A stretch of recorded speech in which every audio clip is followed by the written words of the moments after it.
Hi எல்லாருக்கும் வணக்கம், welcome back to my channel the bookworm. இன்னைக்கு நம்ம ஒரு வேம்பயர் ரொமான்ஸ் தான் பார்க்க போறோம். ஸோ ஆக்சுவலி இது வந்து ஒரு romcom type vampire story. So இந்த புக்கோட நேம் வந்து my roommate is a vampire. இந்த புக்ல நம்மளுக்கு ஸ்டோரி எப்படி ஸ்டார்ட் ஆகும் அப்படின்னா, கேஷி அப்படின்றவங்க தான் மெயின் லீடு. இந்த ஸ்டோரி வந்து நம்மளுக்கு சிக்காகோல நடக்கிற மாதிரி காட்டுவாங்க. ஸோ கேஷி அப்படின்றவங்க தான் மெயின் லீடா இருப்பாங்க. அவங்க வந்து அவங்களோட 30sல இருப்பாங்க. அவங்களுக்கு ஏஜ் வந்து 32, 33 இந்த மாதிரி ஆயிட்டு இருக்கும். ஸோ இப்போ வந்து அவங்க இருக்கிற அபார்ட்மெண்ட்ல இருந்து அவங்கள வெக்கேட் பண்ண சொல்லிடுவாங்க. நீங்க ரொம்ப நாளா வந்து ரெண்ட் கொடுக்கல, ஸோ நீங்க வந்து வீடு காலி பண்ணுங்க அப்படின்ற மாதிரி சொல்லிடுவாங்க. ஸோ கேஷி வந்து இப்போ வேற ஒரு புது அபார்ட்மெண்ட்டை தேடிட்டு இருப்பாங்க. இப்போதைக்கு கேஷிக்கு வந்து ஃபினான்ஷியலா அவங்க அவ்வளோ சவுண்டா இல்லை.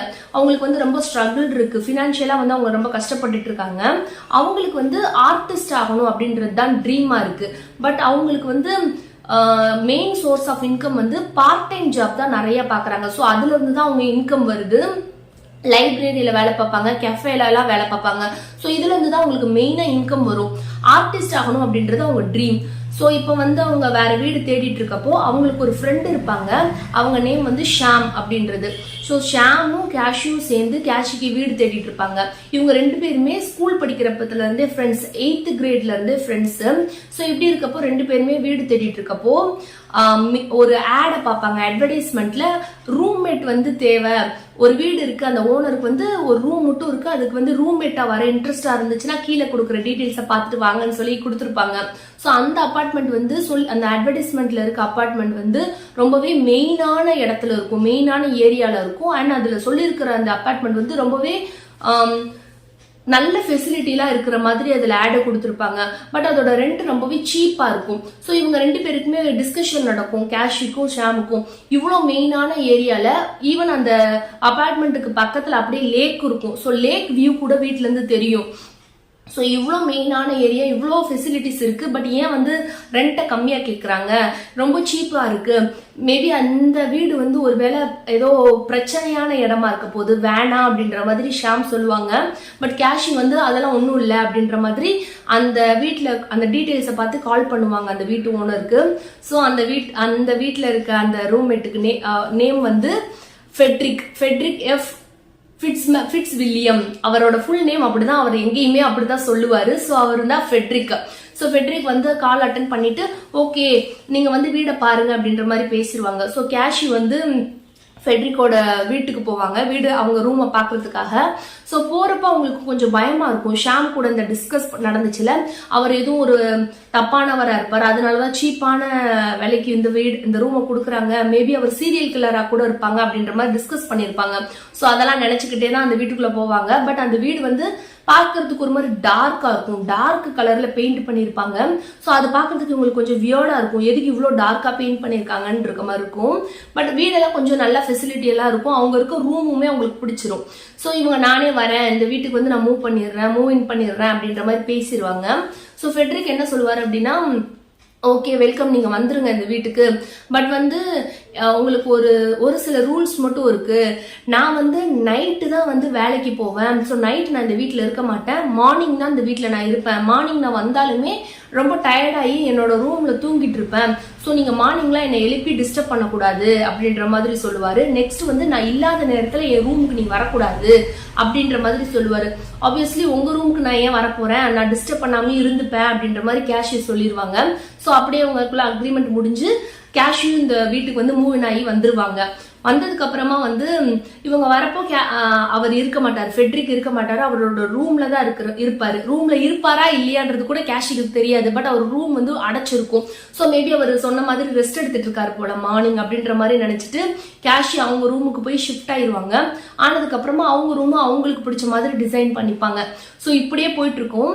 ஒன் டே வந்து அடுத்த நாள் கேஷி வந்து வேலைக்கு போறதுக்கு முன்னாடி மெதுவா எந்திரிச்சு அவரை டிஸ்டர்ப் பண்ணக்கூடாதுன்றதுக்காக சரி நம்ம போய் கிச்சன்ல குக் பண்ணிட்டு வேலைக்கு போலாம் அப்படின்ற மாதிரி குக்கிங்காக கிச்சனுக்குள்ள நுழைஞ்சா கிச்சன் ஃபுல்லா எம்டியா இருக்கும், எந்த ஒரு வெசலும் இருக்காது, எந்த ஒரு பேனுமே இருக்காது. ஸோ இதுல எப்படி நம்ம சமைக்கிறது, ஒண்ணுமே இல்லையே, இவர் இவ்வளவு நாள் என்ன சாப்பிட்டுட்டு இருந்தாரு, எதை வச்சு சமைச்சாரு அப்படின்ற மாதிரி டவுட் வரும். ஸோ இவங்களுக்கு என்ன பண்றதுன்னே தெரியாது. ஸோ இவங்க ரெண்டு பேருக்குமே ஆல்ரெடி ஒரு அக்ரிமெண்ட் போட்டிருப்பாங்க. என்ன அப்படின்னா, நான் மோஸ்ட்லி நம்ம ரெண்டு பேருமே நேருக்கு நேரா பாத்துக்காத மாதிரி தான் இருக்கும். ஏன்னா நான் மார்னிங் இருக்க மாட்டேன், நைட் வந்து நான் வெளியே போயிடுவேன். ஸோ இந்த மாதிரி இருக்கனால நம்மளுக்கு மெயினா ஏதாவது தேவை, நம்மளுக்குள்ள ஏதாவது கம்யூனிகேஷன் இருக்கணும் அப்படின்னா நம்ம லெட்டர்ஸ் மாதிரி ஷேர் பண்ணிக்கலாம், லெட்டர் எழுதி நம்ம மாத்திக்கிற மாதிரி வச்சுக்கலான்ற மாதிரி ஆல்ரெடி அக்ரிமெண்ட் போட்டிருப்பாங்க. ஸோ இவங்க வந்து லெட்டர் எழுதுவாங்க கேஷி வந்து ஃபெட்ரிக்கு. கிச்சன்ல எந்த ஒரு ஐட்டம்ஸும் இல்லை, எப்படி வந்து குக் பண்றது என்ன பண்றது அப்படின்ற மாதிரி கேட்டுட்டு வச்சுட்டு போயிருவாங்க அந்த லெட்டரை. ஸோ நெக்ஸ்ட் வந்து அவர் எடுத்து அதை ரீட் பண்ணுவாரு. ஸோ இப்படி பாக்குறப்போ ஸோ கேஷிக்கு வந்து குக்கிங் வேணும் போல அப்படின்னு சொல்லிட்டு எந்த மாதிரி ஐட்டம்ஸ் வாங்கணும்ன்றது கூட ஃபெட்ரிக்கு தெரியாது, குக்கிங்க்கு எந்த மாதிரி தேவைப்படும்ன்றது கூட தெரியாது. ஸோ ஃபெட்ரிக் வந்து அவருக்குன்னு ஒரு ஃப்ரெண்டு இருப்பாங்க, அவர் பேர் வந்து ரெஜினால்டு அப்படின்னு இருக்கும் ஒருத்தவர். ஸோ அவருக்கு ஃபோன் பண்ணி தான் கேட்பாரு எந்த மாதிரி வாங்கணும் அப்படின்னு சொல்லிட்டு. ஃபெட்ரிக்கு இங்கே வந்து ஒரே ஒரு ஃப்ரெண்டு இருக்க மாதிரி தான் காட்டுவாங்க, அந்த ரெஜினால்டு மட்டும்தான். ஸோ அவங்க வந்து ஓரளவுக்கு சொல்ற எல்லா ஐட்டமும் போய் இவர் வாங்கிட்டு வந்து நெக்ஸ்ட் டே வந்து கேஷுக்காக வச்சுட்டு நீ உனக்கு குக்கிங்கான எல்லா ஐட்டமும் நான் வாங்கிட்டேன் அப்படின்ற மாதிரிலாம் இவங்க ஷேர் பண்ணிப்பாங்க. கேஷுக்கு ரொம்ப ஹாப்பி ஆயிரும், நம்ம ரூம்மேட்டா இருந்தாலும் நம்மளுக்கு சொல்றதெல்லாம் வாங்கி கொடுக்குறாரு அப்படின்னு சொல்லி ஹாப்பியா இருக்கும். அண்ட் கேஷிக்கு வந்து பர்சனலாவே ஃபெட்ரிக்க பிடிக்கும். ஃபர்ஸ்ட் டைம் பார்த்தப்பயே அவங்களுக்கு ரொம்ப பிடிச்சிருக்கும். அவங்க ரொம்பவே வந்து ஃபெட்ரிக் பாக்குறதுக்கு ரொம்ப கியூட்டா இருக்க மாதிரி இருக்கும், ரொம்பவே ஹாட்டா இருக்க மாதிரி இருக்கும். ஸோ இவர் அவங்களுக்கு ஆல்ரெடி அவங்களுக்கு கொஞ்சம் பிடிக்கும், இவர் மேல ஒரு ஃபீலிங் இருக்கு கேஷிக்கு. ஸோ இப்படியே போயிட்டு இருக்கும். ஸோ இப்படி இருக்கிறப்போ ஒன் டே வந்து கேஷி இதே மாதிரி குக் பண்றதுக்காக ரூம்குள்ள அந்த கிச்சனுக்குள்ள போய் ஃப்ரிட்ஜை ஓபன் பண்றப்போ ஃப்ரிட்ஜ்குள்ள வந்து பிளட்டா வந்து கவர்ல போட்டு வச்சிருப்பாங்க. ஸோ நிறைய பிளட்டை வந்து கவர்ல வந்து வச்சு பின் பண்ணி வச்சிருக்க மாதிரி பார்ப்பாங்க. இவங்களுக்கு பயமாயிரும். ஸோ இதெல்லாம் என்ன அப்படின்னு சொல்லி உங்களுக்கு டவுட் ஆயிட்டு இவங்க அப்படியே பேனிக் ஆகி அங்கேயே நிற்பாங்க. ஸோ அந்த டைம் வந்து ஃபெட்ரிக் வீட்டுக்குள்ள வந்துருவாரு. ஃபெட்ரிக் கூட ரெஜினால்டும் வருவாரு. ஸோ ரெண்டு பேருமே வீட்டுக்கு வந்தோடனே ஃபெட்ரிக்கு ஷாக் ஆயிரும். ஸோ இதை பார்த்துட்டா இவ இந்நேரம் இங்க என்ன பண்றா அப்படின்ற மாதிரி ஃபெட்ரிக்கு இருக்கும். ஸோ கேஷிக்கு வந்து கொஸ்டின் கேட்பாங்க, நீ வந்து இங்க இது என்னது, இதெல்லாம் என்னது அப்படின்ற மாதிரி கேட்பாங்க. ஸோ அப்பா அவர் சொல்லுவாரு, ஆமா நான் ஒரு வேம்பயர் தான், நான் வந்து இந்த ஃபுட் பிளட் மட்டும் தான் குடிப்பேன், என்னால வேற எந்த ஃபுட்டையும் சாப்பிட முடியாது அப்படின்ற மாதிரி சொல்லுவாங்க. அண்ட் அவரோட ஃப்ரெண்ட் அந்த ரெஜினால்டுமே ஒரு வேம்பயர் தான். ஸோ அதெல்லாம் அவங்க சொன்னோன்னே கேஷிக்கு ரொம்ப ஷாக் ஆயிடும். ஸோ இவன் வந்து நம்மளை ரூம்மேட்டா கூட்டிட்டு வந்து இவ்வளோ சீப்பான ரூமுக்கு நம்மளை கூட்டிட்டு வந்து, அதாவது சீப்பான ரெண்ட்டுக்கு வச்சாதான் நம்ம வருவோம் தெரிஞ்சு கூட்டிட்டு வந்து நம்மளை கொல்றதுக்கு தான் இந்த ரெண்டு வேம்பையரோட பிளானா இருந்திருக்கு போல அப்படின்னு சொல்லிட்டு அவங்க அந்த வீட்டை விட்டு கோவமா வெளியே போயிடுவாங்க. நான் இனிமேல் வரவே மாட்டேன், நீ வேம்பையர் என்ன மறைச்சிட்ட, நான் வந்து வரமாட்டேன் அப்படின்ற மாதிரி கோவமா போயிடுவாங்க. ஸோ போனதுக்கு அப்புறம் ஃபெட்ரிக் வந்து அவங்களுக்கு கால் பண்ணுவாங்க, கேஷிக்கு கால் பண்ணி, இல்லை நான் வந்து வேம்பயர் தான், இருந்தாலுமே வந்து நான் வந்து உயிரோட இருக்க ஹியூமனோட பிளட் எல்லாம் குடிக்க மாட்டேன், நான் வந்து ஒரு இப்போ கொஞ்ச நாளாவே வந்து அந்த மாதிரி செய்யறதெல்லாம் இல்லை, நான் வந்து பிளட் பேங்க்ல இருந்து ஒரு சில பிளட்டை வாங்கிட்டு வந்து அதை தான் குடிச்சிட்டு இருக்கேன், நான் வந்து ஹியூமன் பீயிங்ஸ் உயிரோட இருந்துச்சுன்னா அந்த பிளட்டை குடிக்க மாட்டேன் அப்படின்ற மாதிரி அஷூரன்ஸ் கொடுப்பாரு. ஆல்ரெடி கேஷிக்கு தான் இவர் ரொம்ப பிடிக்குதே. ஸோ இதெல்லாம் சொன்னோடனே ஓகே ஓகேன்னு சொல்லி கன்வின்ஸ் ஆகிடுவாங்க அவங்களும். அண்ட் மெயினாக வந்து எனக்கு ஹெல்ப் வேணும், எனக்கு வந்து நான் வந்து 200 இயர்ஸ்க்கு முன்னாடி இருந்தே வாழ்ந்துட்டு இருக்கேன், நான் 19th செஞ்சுரி வரைக்குமே எனக்கு நல்லா தான் இருந்தேன், 20th செஞ்சுரி வந்து நான் ஒரு மாதிரி தேவையில்ல ஒரு ட்ரிங்க்ஸ் குடிச்சிருப்பாரு, அவர் குடிக்கிறதுல ஏதோ சப்ஸ்டன்ஸ் வந்து கலந்துருக்கும். ஸோ அதனால அவர் வந்து கோமாக்கு போயிருப்பாரு, ஒரு ஒரு செஞ்சுரி ஃபுல்லாமே ஒரு கோமால இருந்திருப்பாரு.